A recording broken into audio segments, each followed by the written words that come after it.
This video will introduce the Jovian planets and discuss Jupiter, not in great detail, but in some of the major characteristics and investigations going on. So our Jovian planets are the gas planets, Jupiter, Saturn, Uranus, and Neptune. And of course much bigger than the terrestrial planets, and also much different in composition. Hydrogen, helium, large thick gas regions, presumably have a core somewhat like the Earth.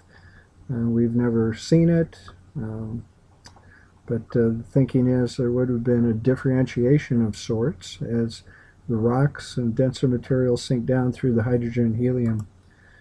So where are the planets in 2012? This is a real wide view of the Jovian planets. So Jupiter is our first Jovian planet. Saturn comes next, Uranus comes next, and then Neptune. And then this sketch shows Pluto, though Pluto is not a planet. It's famous enough that kind of a landmark. In 2013, our situation for viewing Jupiter. Again, Jupiter's on this inner track here, and I don't remember where the Earth is located, but we'll just sort of skip over that. Let's get one where we can deduce here. So Earth here, Sun here, Jupiter back here, and we're coming up to opposition. October 2012, a very good time to view Jupiter.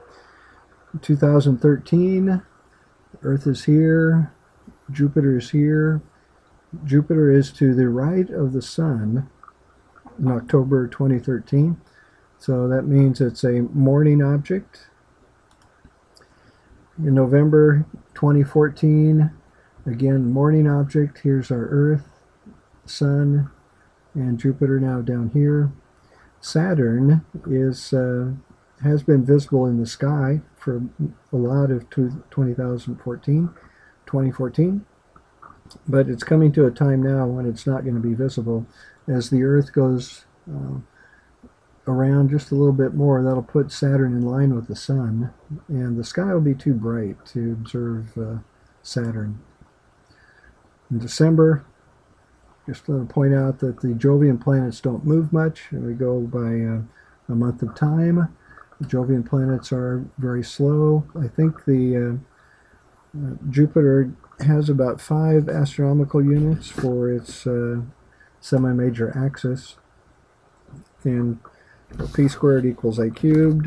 If you multiplied Jupiter's astronomical units by themselves, I think it's 5.2, so 25, 26 would be the square. P squared equals a cubed, and then I have to take a cube root of that, and that's it's not quite working out the way I want to.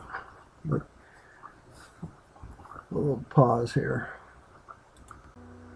And p squared equals a cubed. If the semi-major axis is 5.2, that takes the place of a. So the 5.2 has to be cubed.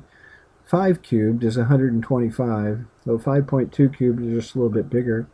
And if it takes square root of 125, it's a little bit bigger than 11.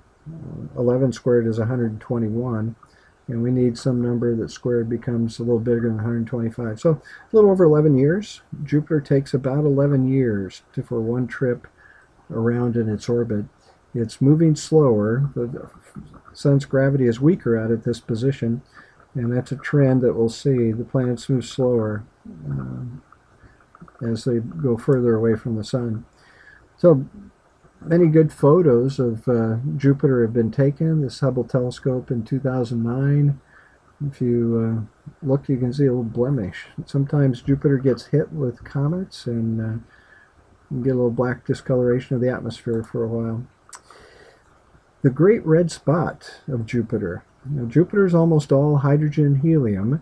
It does have some molecules that show colors and reflect light differently, so become a certain color. And astronomers can use this to keep track of the motions of the atmosphere of Jupiter.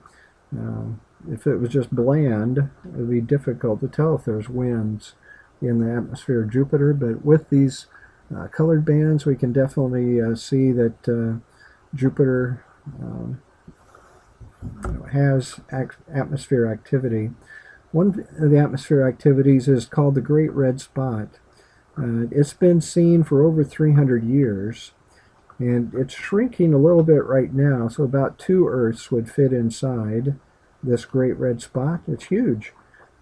2 Earths would be inside here. And it's a little bit of a mystery as to what's powering the Great Red Spot. It could be something to do with turbulence and these jet streams that slide by. So you ought to form your own opinion on that and just see what you come up with. But we could use some help. Astronomers could use some help on some hypotheses as to what keeps the Great Red Spot here and it's spinning. It's a high pressure system, not a low pressure system, so it's not like a hurricane. But there you are. Jupiter, the giant gas planet. More mass here than all the other planets put together. So just a very large object, and that's a trend. The Jovian planets are much larger and more massive than the terrestrial planets. The Jovian planets formed in a region of the solar system where the hydrogen and helium were not moving fast enough to readily escape. So they retained what was the biggest source of raw material in the solar system, hydrogen and helium. As the gas cloud collapsed and the sun formed and the planets formed, hydrogen and helium dominated. So we have probed Jupiter with an atmospheric probe that was descended into the atmosphere and recorded these sort of cloud decks at different places where the physical properties of the atmosphere changes, noticeably the temperature. We can have different molecules form at these different layers, and the probe reported back findings of wind speed and temperature and chemical composition and so forth. So the Galileo spacecraft was had a damaged antenna, but it still did good service to probe the characteristics of Jupiter. Galileo itself is no longer orbiting Jupiter. It was burned up in the atmosphere of Jupiter on purpose. Jupiter has 4 large moons, and some of these may be places where life could exist. So NASA doesn't want to contaminate those moons and have this spacecraft that was in orbit around Jupiter sort of forget itself and lose control and not be able to keep it from smashing into one of the moons of Jupiter. Again, the clouds that are here, Cassini was a spacecraft going to Saturn, but to get to Saturn it flew by Jupiter to get a little gravity assist. You can see the geysers, and you can see some coloration here and some motion of the clouds and these bands as the spacecraft flew by. Just showing you some more of the motion here. These photographs have been stitched together to form a movie. And true and false color. The colors on the photographs can be enhanced to see more detail. So you need to be careful with that as to whether you're viewing a natural visible light photograph or one in the ultraviolet or infrared that's been colorized. Having small projects will be our work in looking at images. Well, Jupiter, if we photograph in visible light or in infrared, we see that the planet changes a lot in the infrared. The brighter areas are kind of the hot spots of activity on Jupiter.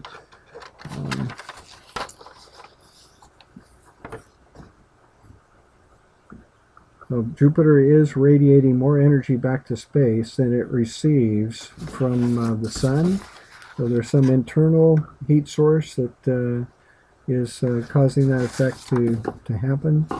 But Jupiter emits more radiation than it receives from the sun.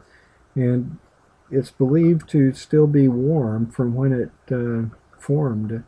Um, the clouds, very insulating properties are present there, and it's likely that um,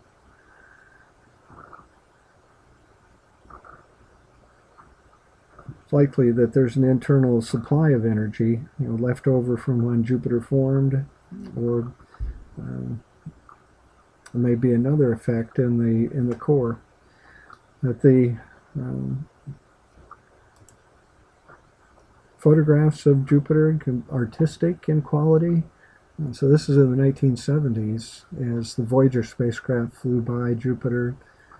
Just look at all the detail that's there, and really interesting on how the jet streams go past each other in opposite directions and have some turbulence. Computer models give us an idea of what's in the core of Jupiter. So the best guess is that there's a rock, kind of rocky structure in the core. Most of the way down into Jupiter, we find that there's metallic hydrogen that's a fluid. So this can support the internal workings of Jupiter and create a big magnetic field. This metallic hydrogen, as electrical currents get set up here, there is a magnetic field that's generated, and one of the largest magnetic fields. The sun is larger, but this magnetic field of Jupiter is tremendous in its strength and the volume of space that it influences. So how do we form magnetic field? Again, electric dynamo, where there are loops of current in this conducting metallic hydrogen. Jupiter spins once every about 10.5 hours. So there's lots of motion, and the metallic hydrogen being liquid for a certain region inside the planet.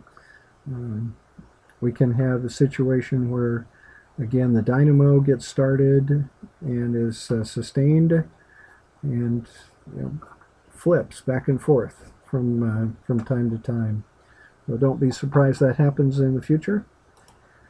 The magnetic field guides particles into the atmosphere of Jupiter. As those electrons strike molecules in the atmosphere of Jupiter, they excite those molecules, and we get the aurora display. The Juno spacecraft, very well equipped, will arrive in July of 2016, not too far into the future. But large solar panels, so it's not carrying a radioactive energy source, and really giving us great views of the planet Jupiter.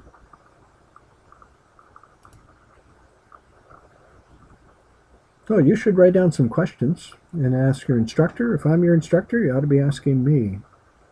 But we have a large Jovian planet here, the largest of the Jovian planets, Jupiter. Interesting atmospheric dynamics going on, and perhaps if astronomers can answer questions about Jupiter's atmosphere, maybe they can answer a question about Earth's atmosphere and improve our weather prediction events. So that's where I'm going to end it. You should be reading through the online book, astronomynotes.com, and reading materials I hand out and asking questions in class.